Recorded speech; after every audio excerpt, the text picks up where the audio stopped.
All right, graph and find the indicated values for the piecewise function. Okay, my function is defined at -3 for values of x that are less than or equal to -3. So I write down the function, which is really the same as y equals -3, and I choose values of x which are smaller than or equal to -3. So I chose -3, -4, and -5. Plugged it in the equation, and because there is no x in the equation, y just stays -3. And then I'm going to draw my line. I'm going to draw those points. -3, -3, -4, -3, -5, -3. See, it's a horizontal line through -3. So I draw that line through -3 with a hard point at -3 because x can be equal to -3. Okay, now my next rule says f of x is -x squared for x between -3 and +2.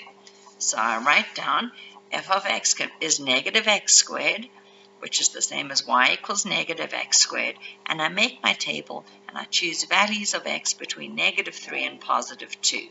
Then I plugged in those values for x and I calculated the value for y, which is right here. I plotted the points, -3, -9, -2, -4, -1, -1, 0, 0, 1, -1, and 2, -4. I connected them, and then I made an open circle on the left and a hard circle on the right as one was included and one was not. Here is that part of the graph. Now, do you see you have a hard circle here and an open circle here? Otherwise, it's not a function because it would fail the vertical line test. Okay, 2/3 of the way there. My third rule is y equals x minus 2 for values of x that are greater than 2.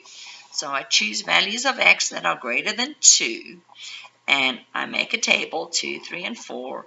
I plug in those x's into my function, and I get the y coordinates 0, 1, and 2. I plot them. It turns out to be a line. It's a line with slope 1, going through the x-axis at the point 2, and because 2 is not included, I put an open circle. Now I have to do a little finding indicated values. What's the function worth at -5? Oh, conveniently I have it here. At -5, the first rule applies. It is -3.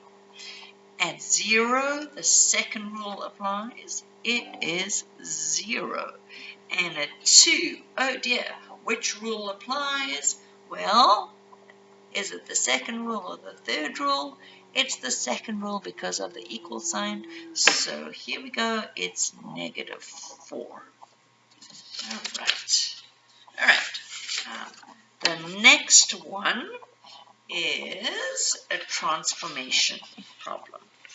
All right, so I chose these points for my starting graph.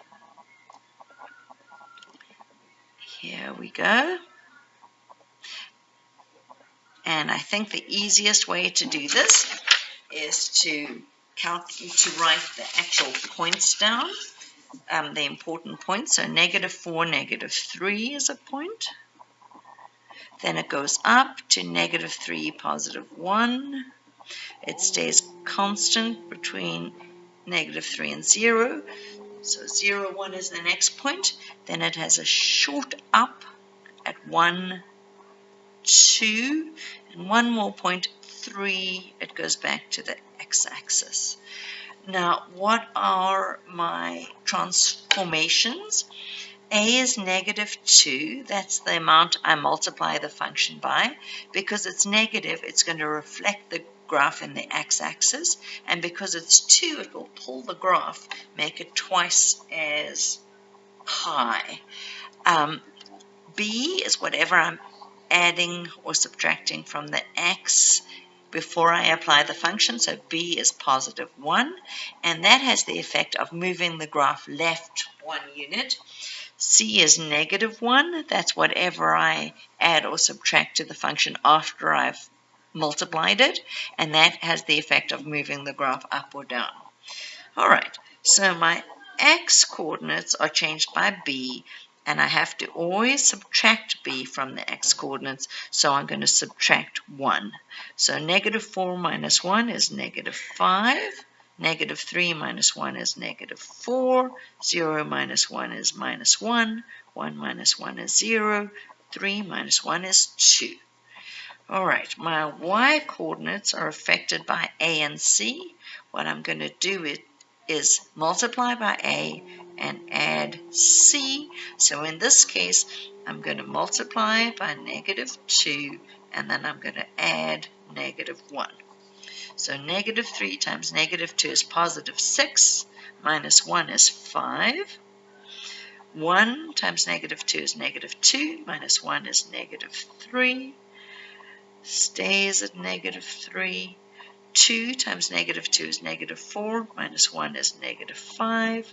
0 times -2 is 0, minus 1 is -1.